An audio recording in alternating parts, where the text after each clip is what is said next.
Hello everyone, কেমন আছো তোমরা সবাই? আশা করছি তোমরা সবাই ভালো আছো আর আমি ভালো আছি। আমি আজকে ব্লগটা শুরু করলাম সকাল 8টার থেকে। তো সকালে তো স্নান টান কমপ্লিট হয়ে গিয়েছে, স্নান টান বাসি কাজকর্ম কমপ্লিট হয়ে গিয়েছে। আর কারণ বাচ্চারা ঘুমাচ্ছিল তো তাই আমি বিছনাটা গোছাতে পারিনি। তো তারা দেরি করে একটু উঠে, তা আমার তো সকাল 6টার সময় ঘুম থেকে ওঠা হয়ে গিয়েছে, কিন্তু বাচ্চারা উঠতে একটু দেরি করেছে, জন্য 7টা সাড়ে 7টার মতো বাজে যায়।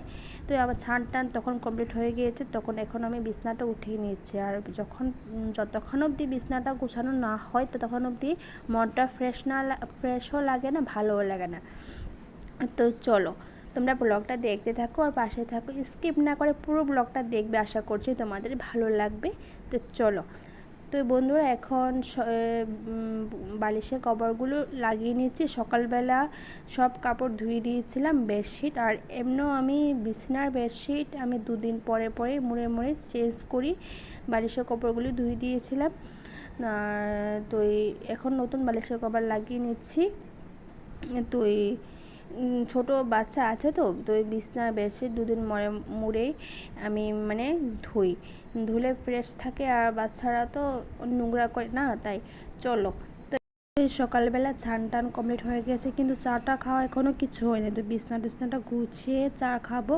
আর বাইকশ্রী এদিকে উঠে গিয়েছে, আজকে বাইকশ্রী পাপার কোলে আছে।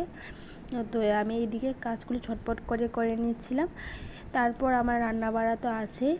তো চলো, আজকে আমি যতটুকু অবধি পেরেছি ভিডিও ব্লগ শেয়ার করেছি, কারণ এখন পারি না পুরা সকাল থেকে শুরু করে রাতে অবধি পুরা ভিডিও ব্লগ শ্যুট করা, কারণ 2 বাচ্চা নিয়ে প্রবলেম হয়ে যায়। তো আমি যতটুকু পারি তোমাদের সাথে ততটুকু শেয়ার করি। তো চলো এখন বিছনাটা গুছিয়ে নিয়ে ঝটপট করে, তারপর তোমাদের সাথে আবার কথা বলছি।